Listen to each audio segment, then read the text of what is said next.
Assalamualaikum warahmatullahi wabarakatuh.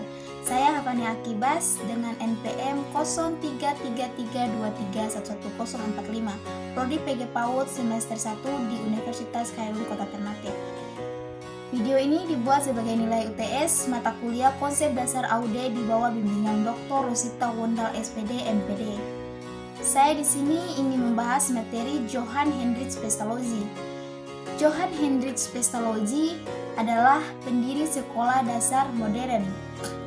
Teori Johann Heinrich Pestalozzi, saya di sini ingin memaparkan teori Johann Heinrich Pestalozzi. Ia mengatakan bahwa pertumbuhan dan perkembangan yang terjadi pada anak berlangsung secara bertahap dan berkesinambungan. Lebih lanjutnya lagi, Pestalozzi mengemukakan bahwa masing-masing tahap pertumbuhan dan perkembangan seseorang individu haruslah tercapai dengan sukses. Sebelum berlanjut pada tahap pertumbuhan dan perkembangan, seorang individu Pestalozzi berpendapat artinya pendidikan sebagai pertolongan pertama dalam proses perkembangan. Riwayat hidupnya dari 1746 sampai 1827. Johann Heinrich Pestalozzi ini lahir dan dibesarkan di Zurich. Lahir pada tanggal 12 Januari 1746, meninggal pada tanggal 17 Februari 1827. Pasangan Pestalozzi yaitu Anna Pestalozzi. Pestalozzi adalah seorang pendidik yang baru di Swiss dan dikenal sebagai pendiri sekolah dasar modern. Ayahnya seorang dokter yang meninggal pada saat Pestalozzi berumur 6 tahun, dan sejak saat itu dia diasuh oleh ibunya pada masa kecilnya. Pestalozzi ini merupakan anak yang tidak begitu tertarik dengan tugas-tugas belajar yang menggunakan metode menghafal di sekolah, akan tetapi dia lebih berminat tugas-tugas yang menggunakan gaya ingat pada tahap perjalanan karirnya. Pestalozzi ini berkeinginan untuk mengikuti jejak kakeknya, yang adalah seorang pendeta Protestan yang melayani di zaman perdesaan. Keinginan ini berawal dari ketika Pestalozzi ini melihat adalah ketidakadilan dan penindasan yang dilakukan oleh para penguasa terhadap rakyat di daerah itu. Pestalozzi ini prihatin terhadap rakyat di daerah itu. Pestalozzi prihatin terhadap nasib mereka yang tertindas dan tidak ingin menolong mereka memperoleh melalui pendidikan. Nah, pendidikan memadai dianggap sebagai solusi untuk keluar dari penindasan tersebut. Nah, atas dorongan kakeknya, Pestalozzi ini masuk ke salah satu perguruan tinggi. Asas-asas pendidikan. Menurut Pestalozzi, perbaikan pendidikan di Swiss perlu dilaksanakan sekaligus dari dua segi, yakni dari segi praktek dan teori. Urutan ini mencerminkan cara Pestalozzi menjadi seorang ahli pendidikan. Ia tidak memulai panggilan hidup sebagai pendidikan setelah mengembangkan teori pendidikan terlebih dahulu. Teorinya berasal dari pengalaman dalam ruangan kelas. Pendidikannya yang akan mengubah mutu pendidikan anak-anak miskin di desa pertanian. Harus memenuhi kebutuhan dasar di mana mereka hidup. Tujuan pendidikan. Tujuan pendidikan berangkat dua tujuan umum dan tujuan kejuruan. Tetapi sayang, keduanya itu harus tunduk pada yang pertama, tujuan umum. Itu diarahkan untuk menghasilkan seorang bijaksana dan baik dalam semua hubungan antara dengan sesama manusia, dan seorang yang hidup beriman sebagai makhluk yang bergantung pada Allah. Sesuai itu, tujuannya ialah melengkapi pelajaran untuk memperoleh keterampilan yang diperlukan untuk memenuhi perannya dalam masyarakat. Pembahasan Pestalozzi di samping kedua tujuan itu untuk memberikan perhatian pada tujuan kurikuler dan instruksisional. Lingkungan pendidikan itu ada 3, yaitu rumah tangga, rumah dermawan, dan sekolah.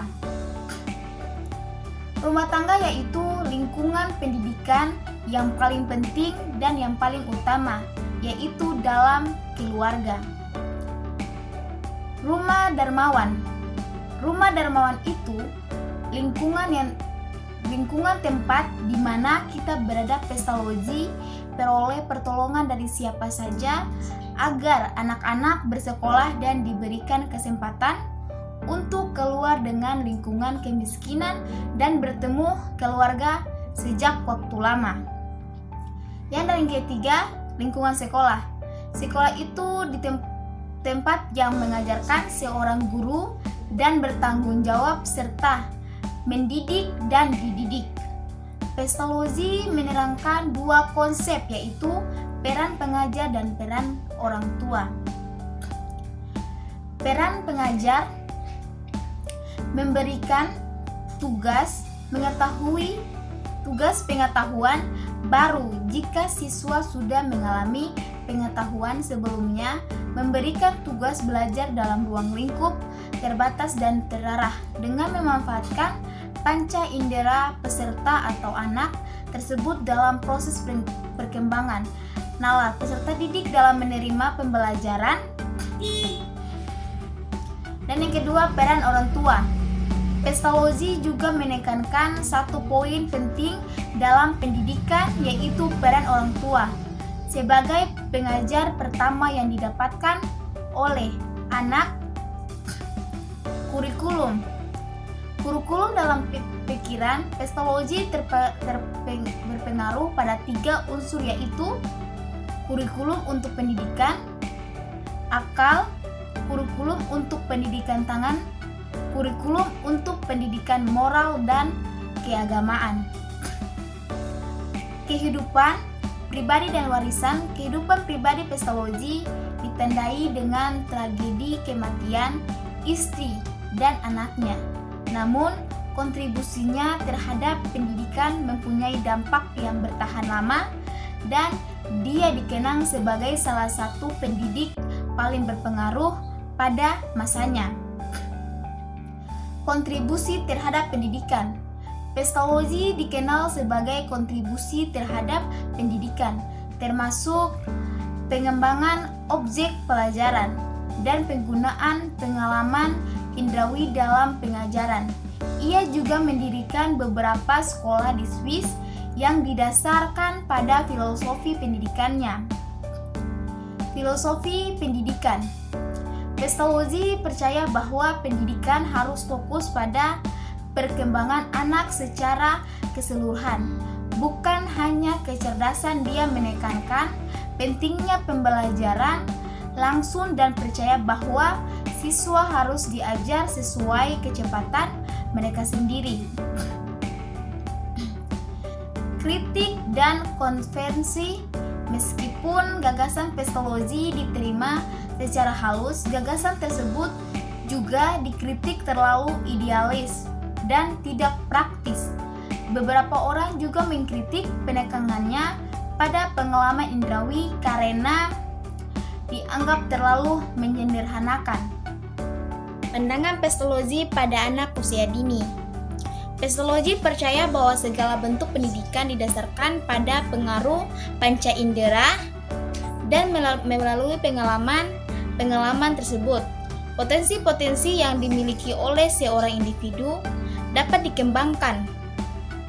Pesta loji memandang bahwa cara belajar yang terbaik untuk mengenal beberapa konsep adalah melalui berbagai pengalaman, antara lain dengan menghitung, mengukur, merasakan, dan menyentuhnya.